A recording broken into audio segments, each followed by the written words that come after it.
നമ്മുടെ കേരളത്തിലെ സാധാരണക്കാർ പഠിക്കുന്ന ഗവൺമെന്റ് സ്കൂളിലെ കുട്ടികൾ ഇന്റർനാഷണൽ ലെവലിലുള്ള കുട്ടികളെക്കാട്ടും നന്നായിട്ട് പെർഫോം ചെയ്യാൻ പറ്റും എന്ന് പറഞ്ഞാൽ നിങ്ങൾ വിശ്വസിക്കോ? എന്നാൽ അത് തെളിയിച്ചിരിക്കുകയാണ് നമ്മുടെ ആദിൽ TS ആൻഡ് അമേയ. ആദിൽ എന്ന് പറയുന്നത് GUPS തുറയൂർ സ്കൂളിൽ നിന്നും, അമേയ എന്ന് പറയുന്നത് GGVHS ഫറോക്കിൽ നിന്നുമുള്ള രണ്ട് കുട്ടികൾ നമ്മളുടെ കേരള സ്റ്റാർട്ടപ്പ് മിഷനിലെ മേക്കർ വില്ലേജിൽ നടന്നിരുന്ന ഒരു ഇന്റർനാഷണൽ ബൂട്ട് ക്യാമ്പിലെ ചാമ്പ്യൻസ് ആയിരിക്കുകയാണ്. ജപ്പാൻ, UAE ആൻഡ് കുറേയധികം ഡിഫറെന്റ് പ്രൈവറ്റ് സ്കൂൾസിൽ നിന്ന് വന്നിട്ടുള്ള സ്റ്റുഡൻസിന്റെ ഇടയിൽ നിന്നാണ് ഈ രണ്ട് ചാമ്പ്യൻസ് എമേർജ് ആയി വന്നിരിക്കുന്നത്. എന്നാൽ ഇതിന്റെ ബാക്കിൽ ഒരു സ്റ്റോറി ഉണ്ട്. സാധാരണക്കാരുടെ മക്കൾ പഠിക്കുന്ന ഗവൺമെന്റ് സ്കൂളിലെ 6ാം ക്ലാസ്സിലെയും 7ാം ക്ലാസ്സിലെയും സെലക്ടഡ് ആയിട്ടുള്ള കുട്ടികളെ റോബോട്ടിക്സ് പഠിപ്പിക്കണം എന്നുള്ള ഒരു ഇനീഷ്യേറ്റീവും ആയി വന്നിരുന്ന ഒരു കമ്പനി. I am talking none other than Vakroo foundation. Vakroo ഫൗണ്ടേഷനും D-Lead ഇന്റർനാഷണലും നമ്മളുടെ കേരള ഗവൺമെന്റിന്റെ എൻറ്റിറ്റി ആയിട്ടുള്ള ഡയറ്റുമായി അസോസിയേറ്റ് ചെയ്ത് നടത്തിയിട്ടുള്ള വാക്ക് ടു ലീഡ് എന്ന് പറയുന്ന ഒരു പ്രൊജക്ട്. ആ പ്രൊജക്ടിന്റെ ഭാഗമായിട്ട് കിട്ടിയിട്ടുള്ള എക്സ്പീരിയൻസും എക്സ്പോഷറിലും നിന്നുമാണ്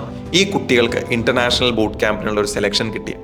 ആ ഇന്റർനാഷണൽ ബൂട്ട് ക്യാമ്പിൽ ഇവർക്ക് ധൈര്യമായി സംസാരിക്കാനും കോൺഫിഡൻസോടുകൂടി പ്രസന്റ് ചെയ്യാനും ഇന്നോവേഷൻസിലേക്കുള്ള ഒരു ഇൻട്രസ്റ്റും ഇവരെ ഭയങ്കരമായിട്ട് ഇൻഫ്ലുവൻസ് ചെയ്തിട്ടുണ്ട്. എന്നാൽ ഇങ്ങനെ പല പ്രൊജക്ട്സും പല സ്കൂളുകളിലേക്കും പല കമ്പനീസും കൊണ്ടുവരികയാണെന്നുണ്ടെങ്കിൽ നമ്മളുടെ കേരളത്തിലെ ഗവൺമെന്റ് സ്കൂൾസിൽ നമുക്കൊരു വലിയൊരു ചേഞ്ച് കൊണ്ടുവരാൻ പറ്റും. We say we have a 100% literacy rate. എന്നാൽ ആ ക്വാളിറ്റി ഓഫ് ലിറ്ററസി നമുക്ക് ഇനിയും ഇൻക്രീസ് ചെയ്യാം with the whole support of much more companies like Vakro Foundation.